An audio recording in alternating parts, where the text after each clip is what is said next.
Hi, okay, it's me again. I'm gonna take these glasses off because you can see my TV screen.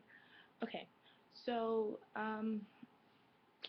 we're gonna talk about me being permanent party here at Keesler. Okay, I am currently at Keesler Air Force Base,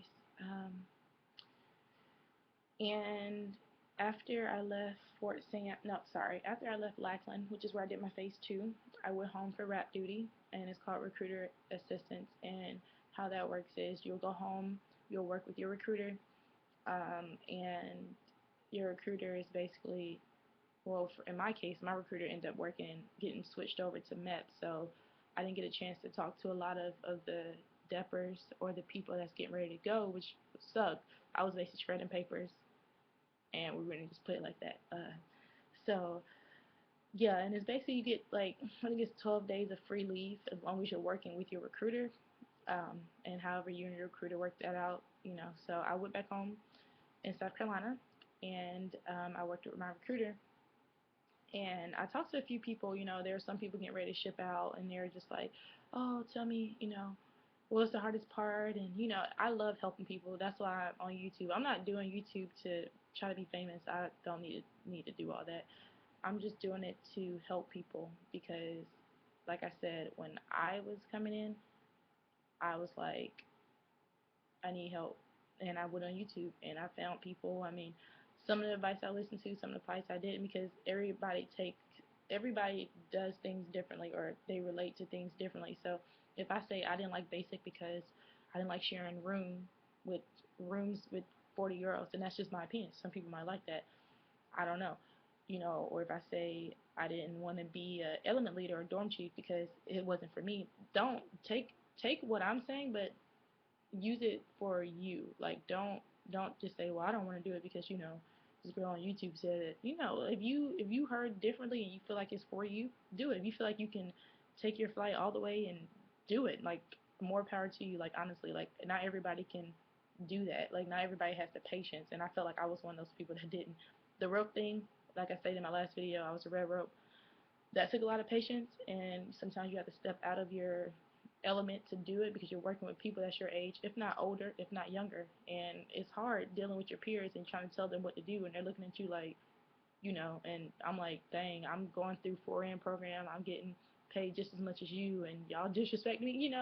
And they looking at me like, who you supposed to be? Like, you ain't no staff sergeant, stuff like that. So I mean, when I didn't mention in my last video, but when I, even here at Permanent Party, and when I was in tech school and I was like about to graduate from Lackland, my clinicals at Lackland, I was like, people came in. It was like, oh, I remember you. You were our red row. We thought you were so mean, and you always looked mad, and we thought you had an attitude problem. And I was just like, look, having that rope on your shoulder, I'm telling you now, it's like a little demon. It's like, because it's you always on the go. Like, while you're sleeping in your bed, I'm up at 4:40. I'm up at 3:30 getting ready to go to a meeting. While you're sleeping, get ready for class at 5 or 6 or whatever. So you have to understand. Like, I told them, even to this day when I'm at Keesler, we have students, because like I said, if you're a 6 week, if you're 4N and you get stationed here for your phase two at Keesler, you might see me. So I'll be in the clinic. That's where I work. So and I have to. They're like, oh, I remember you as a red rope, and I was just like, I apologize if y'all thought I was mean. Like, did y'all have to understand? Like, being a red rope is hard. Being a yellow rope, that's the chill rope. Like, you got authority, but you ain't gotta do too much because you're in the middle. The red rope do everything, the green rope do everything. You chilling. If I could have stayed at a yellow rope, probably would have did that. But I'm a overachiever. Anyway, so let's get back to permanent party. So after recruiter's assistance, I came here. Well, I went home to South Carolina, and I drove here. I got me a car. I got me a little Honda, and yeah, it's not a Bentley or a Beamer like I wanted. I wanted a Beamer, but I said, hey, when I'm 30 and I'm, a nurse or a doctor, we'll take it there. But you're just an airman, so remember how much you get paid. Yeah, you remember how much you get paid because taxes eat you up unless you're from Texas or someplace that don't do taxes. But I'm from South Carolina, and they kind of get me. But yeah, and I came here. I've been to Keesler before. When I was I think I was like 16. I helped out with the recruiter, with the Hurricane Katrina relief. Never knew that. I don't know, 5, 7 years later. Let's just go with 7. I would be here never knew like about me being 16 helping out. I talked to my ROTC instructor every day, or not every day, but every 2 3 weeks. And last time we talked, he said, "Do you remember we went down there and we ate in the DFAC and you were like 16?" I was like, "No, I remember coming down here helping. I don't remember going to Keesler." And now look, I'm here as permanent party. Didn't even think about joining the military when I was in high school. Like, yeah. So I come here. My flight chief, who's also my sponsor, your sponsor is going to meet you hopefully, and he's going to have your key and everything ready. And so my in processing was a little different.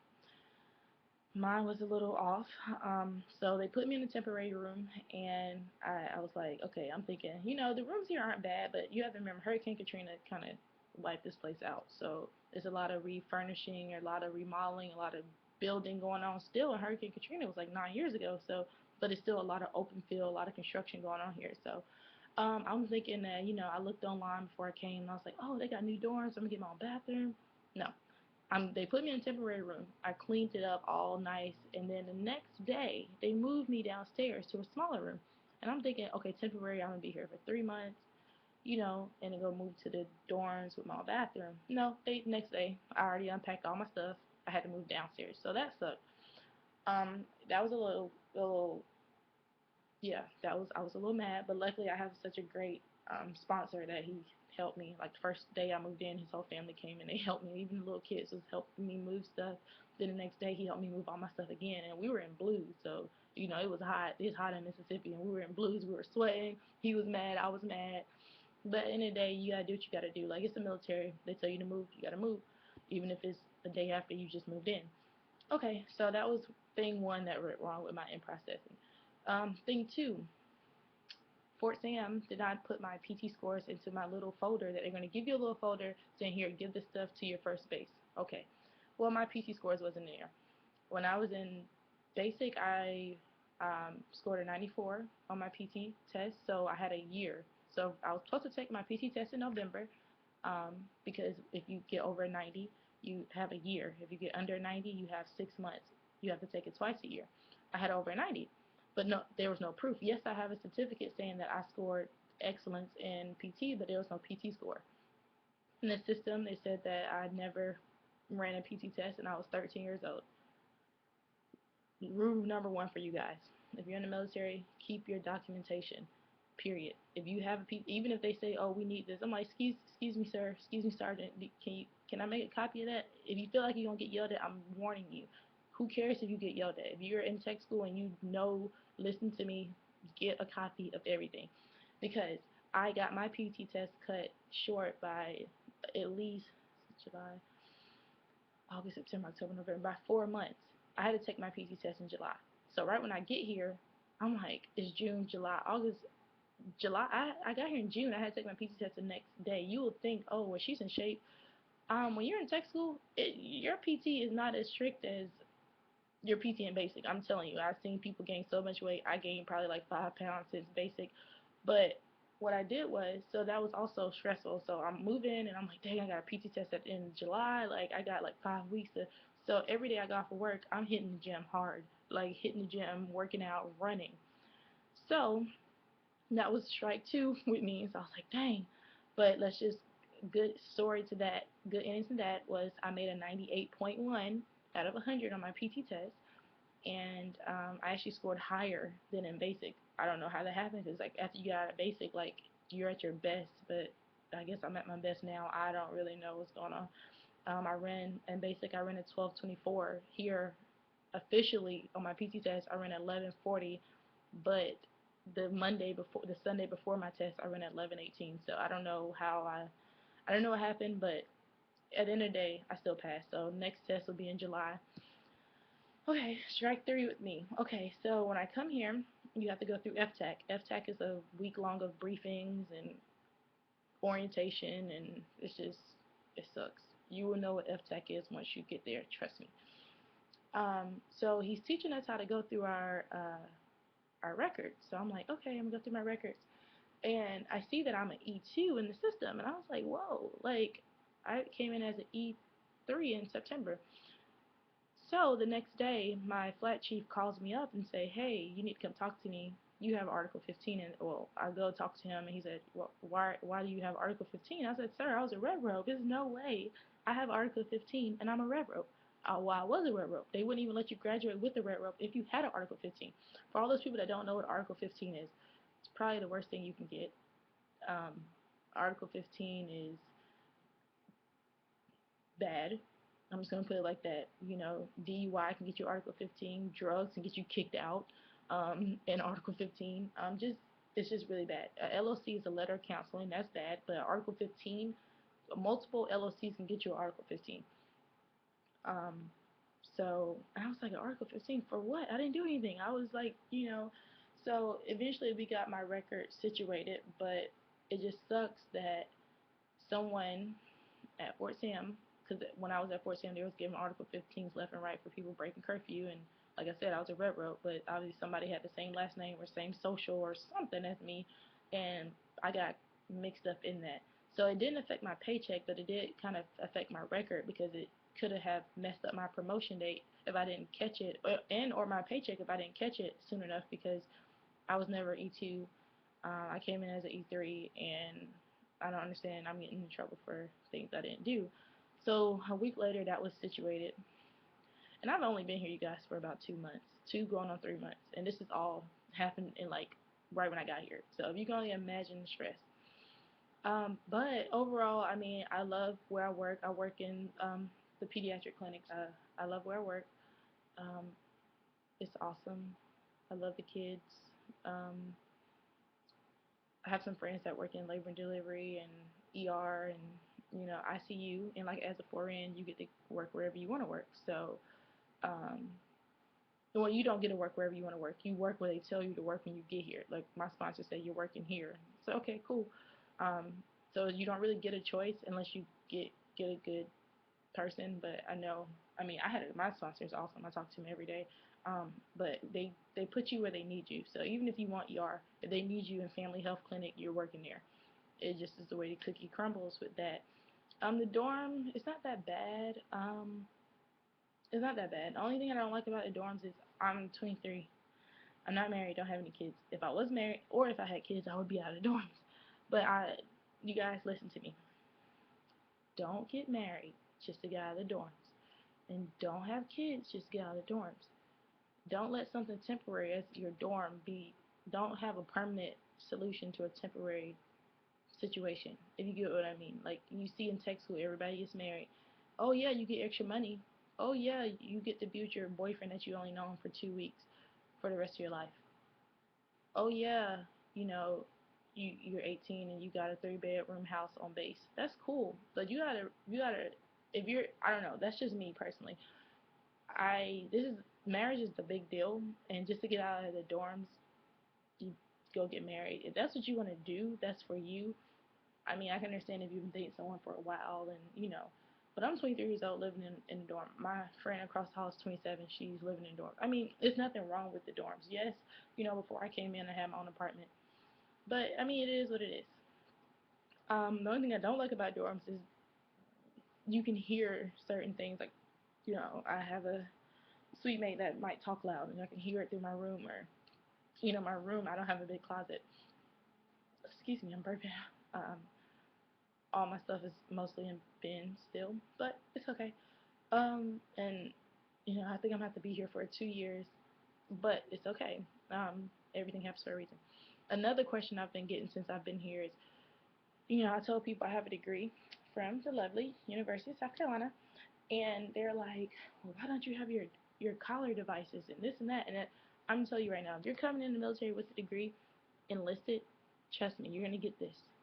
And it gets frustrating, but just tell them the truth. I say, hey, look, it's a long story. I don't want to get into it. But honestly, like, in my opinion, I have friends that graduate from the same exact school as me, and that's officers right now. That is fine. But now I realize why I'm here. You have to realize why you're here.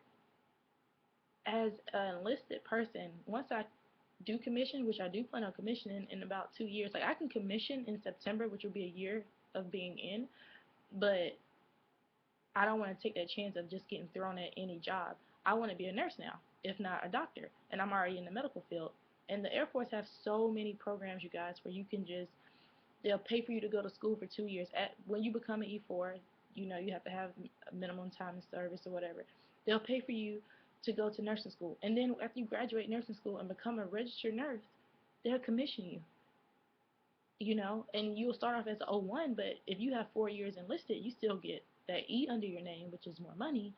You know, and also enlisted going into officer. What I've been hearing since I've been in the military is that when if you're a prior service officer, you kind of you can relate better to the enlisted people. And enlisted and officer work hand in hand. I work with captains, I work with lieutenants, I work with majors. We work hand in hand, and you can tell the ones that's been prior service versus the ones that you know that just came in out of college, because it's just a level of respect, and sometimes it's the way they talk to you. Like it's like they can relate to you. Oh, I was enlisted before, so I understand what you're going through. So that's how I want to be. I don't regret coming in enlisted. Sometimes I'm like, man, I wish I'd had more. I wish I had more money, because one of my good friends is an O1 right now, and he's like got a townhome, and I'm 23 and I'm living in the dorms, and my checks are half his size, but God gives you what you can handle. And I don't know if you guys are religious, but I am. But and even if you're not religious, just put it like this: you have what you have, so deal with it. Um, you have to just make ends meet what you can. Like we have as A1Cs, we have a lot more spending money than a lot of people that's living off base. So yeah, permanent party is cool. Being here at Keesler, you have a lot of students here. Um, I mean, it's not, I kind of, I was supposed to go to Idaho. I don't know if I told you guys that, but I switched here, Mountain Home, Idaho, and I switched to come to Keesler, but I also had an option to go to Lackland, because if you have friends that's in the same programs with you and they're a week ahead or a week under you, you can switch with them. And at the time, I was like, I don't want to go to Lackland. Ew, I don't want to go back there. But that's before I even went to tech school at Lackland. So now I'm like, dang, I wish I would have went to Lackland, because I love me some Texas. I love Texas. But, Mississippi isn't bad. So I think I only been here for 3 months. So I'm still like learning the base. I mean, Hurricane Katrina kind of wiped everything out. The clubs that used to be on base, I heard they're not here, or not on base, but at the beach, they're not here. But right outside the gate is a beach. The water isn't as clear; it's kind of brown. But I go there, relax sometimes, just clear my head at night. Gulfport is there. You have New Orleans. New Orleans is only an hour away. I was just there last weekend. Turn up. I just turned 23, so I was just there. You have Mobile. I haven't been there yet. And home is only 8 hours away, so that's not bad for me. Versus going to Texas, 22, going to Idaho, it would have been like a day. So, if you guys have any more questions, just let me know. I think I covered everything. I hate making these long videos because I don't want you guys to have to sit here and listen to me talk. I can talk. Um, but I'll make another video soon. If you have any questions, just hit me up. Bye. Oh, also, I'm sorry if my face is swollen. Just had some surgery. And you'll know when you're new, they're going to fix your mouth up so good. Oh my gosh. I'm telling you. They're going to be drilling and cavities and yeah, just warn you. So if y'all have any more questions, just let me know. Okay? Bye.